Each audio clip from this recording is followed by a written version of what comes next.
One of the three escapees was Frank Morris. He was born in Washington and had a difficult childhood, spending most of it in foster homes. His first serious crimes were armed robberies. Thanks to his high intelligence, Morris managed to escape from correctional facilities more than once, and by the 1950s his criminal career was rapidly gaining momentum. He was first imprisoned back in 1945 for armed robbery. Over the next 10 years, he was transferred between different correctional institutions, earning the reputation of a master of escapes. He successfully broke out of prisons in Florida and Louisiana. His repeated escape attempts forced the authorities to find more secure ways of holding him. By the late 1950s, Morris was moved to the Atlanta Penitentiary, and after another failed escape attempt in 1960, he was classified as highly dangerous. On January 18, 1960, Morris was transferred to Alcatraz, the most secure prison in the United States. Brothers John and Clarence Anglin were born into a poor farming family. In summer, the family often moved north to work in the fields. As children, the brothers learned to swim in the icy lakes of Michigan, a skill that would later play a crucial role in their Alcatraz escape. They began their criminal path around the age of 20, starting with petty thefts and burglaries, but soon moved on to more serious crimes. In 1958, they carried out several bank robberies. Their most notable arrest came on January 17th, when they were caught attempting a major bank heist in Alabama. The court sentenced both to 20 years. John was first sent to Atlanta Penitentiary, followed later by Clarence. While serving their sentences, they tried to escape by digging a tunnel through a wall, but the attempt failed. As a result, they were classified as highly dangerous prisoners. On October 21, 1960, John was transferred to Alcatraz, and a year later, Clarence joined him. Reunited, the brothers began preparing for the most important escape of their lives. That evening in Alcatraz seemed no different from any other. After dinner, the inmates returned to their cells, following the usual routine. Nothing hinted at trouble, and the guards had no suspicion of the prisoners' plans. The prison operated under strict rules. Staff regularly patrolled the cell blocks and checked each inmate. However, Frank Morris and the Anglin brothers already had a carefully prepared plan. When the lights went out and the night shift began, the three men laying on their beds, pretending to sleep. They knew the exact schedule of the guards' rounds and how much time they had until the next check. Half an hour later, when the guards looked into their cells, they saw sleeping inmates.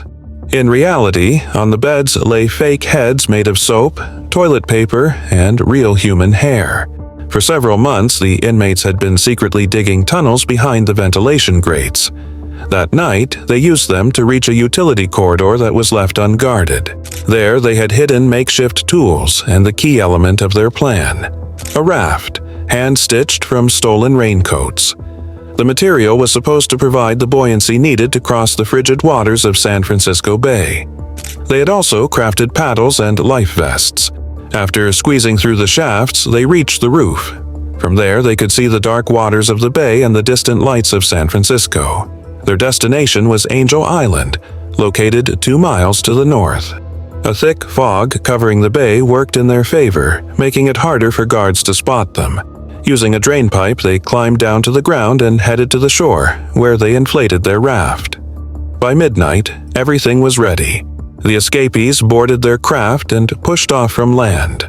The raft was fragile and unreliable, and any wave could have been fatal. But they had no other choice. The bay's waters became their final challenge. They had studied the currents and tides, but once in the open sea, the waves grew stronger and more dangerous. Clinging to the raft with all their strength, they knew that if it overturned, their chances of survival would be slim.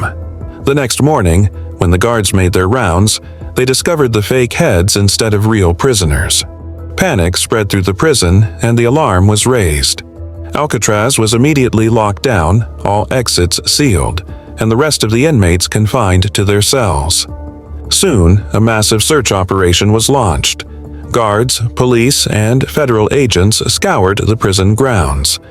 In the utility corridor, they found evidence of the escape: spoons, drills improvised from vacuum cleaner parts, and other tools.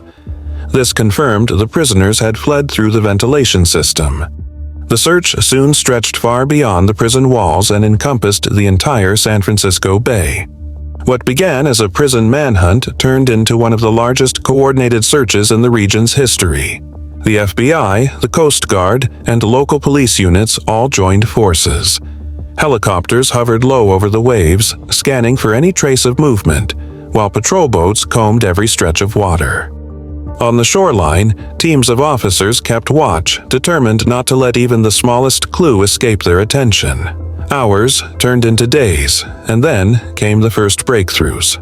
Investigators recovered a wooden paddle drifting near Angel Island, and soon after, fragments of a raincoat that had clearly been cut and fashioned into a makeshift raft. These discoveries strengthened the theory that the escapees had indeed attempted to reach the northern shore. Yet, despite the massive search effort, no bodies and no living fugitives were ever found. It was as if the men had simply vanished into thin air. With no new leads, the investigation slowly ground to a halt, leaving only speculation in its wake.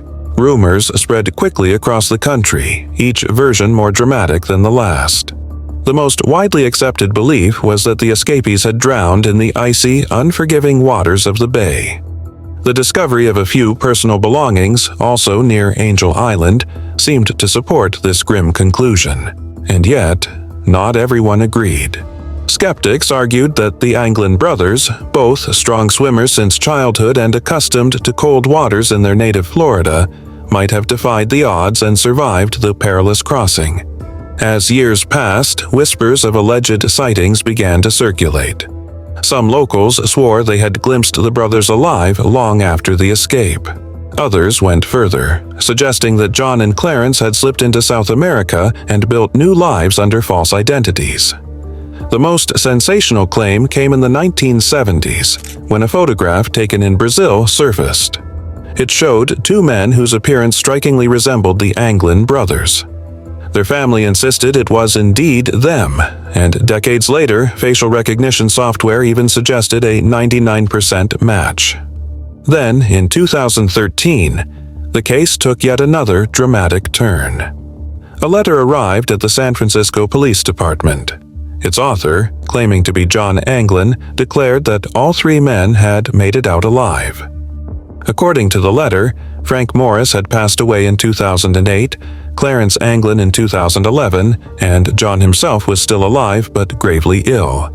He wrote that he was ready to turn himself in, but only in exchange for medical treatment.